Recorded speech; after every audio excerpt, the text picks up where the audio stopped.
ಒಂದು ಸಂಬಂಧ ನಮ್ಮ ವಿಜಯಪುರ ಜಿಲ್ಲೆಯ ಬಾಗಲಕೋಟೆ ಜಿಲ್ಲೆ ಭಾಳ ದೊಡ್ಡ ಸಂಬಂಧ ಇದೆ. ಬಿಳೂರು ಅಜ್ಜವ್ರು ಅಂದರೆ ಇವತ್ತು ಬಾಗಲಕೋಟೆಯಲ್ಲಿ ಶಿಕ್ಷಣ ಬಸವೇಶ್ವರ ವಿದ್ಯಾವರ್ಧಕ ಸಂಘ ಕಟ್ಟಿದವ್ರು ಯಾರಪ್ಪ ಅಂದರೆ ಅದು ಬಿಳೂರು ಅಜ್ಜವ್ರು ಅನ್ನೋವಂಥದ್ದು ಇದು ಇತಿಹಾಸದಲ್ಲಿ ಬರೆದಂಥದ್ದು. ನಮ್ಮಲ್ಲಿ ಬಿಳೂರು ಅಜ್ಜವ್ರು ಹೇಳ್ತಾರೆ ಅವರಿಗೆ.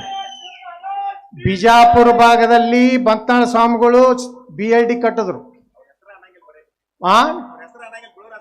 ಬಿಳೂರು ಅಜ್ಜವ್ರು ಹೇಳ್ತಾರೆ. ಆ ಕಡೆ ಎಲ್ಲ ಯಾರಿಗೂ ಅವ್ರ ಹೆಸರು ಏನೈತೋ ಗುರ್ತಿಲ್ರಿ, ನಮಗೂ ಗುರ್ತಿಲ್ರಪ್ಪ. ನಮ್ಮ ಬಿಜಾಪುರ್ನಾಗ ಶಿಕ್ಷಣ ಸಿಕ್ಕಿದ್ದು ಯಾರಪ್ಪ ಅಂದರೆ ಬಂತಾಳ ಸ್ವಾಮಿಗಳು, ಡಾಕ್ಟರ್ ಪಗೋಳಿ ಕಟ್ಟಾರ. ಅಂಥ ಪವಿತ್ರ ಭೂಮಿ ಇದು ಬಿಳೂರು ಅಂದರೆ ಸಾಮಾನ್ಯ ಅಲ್ಲ.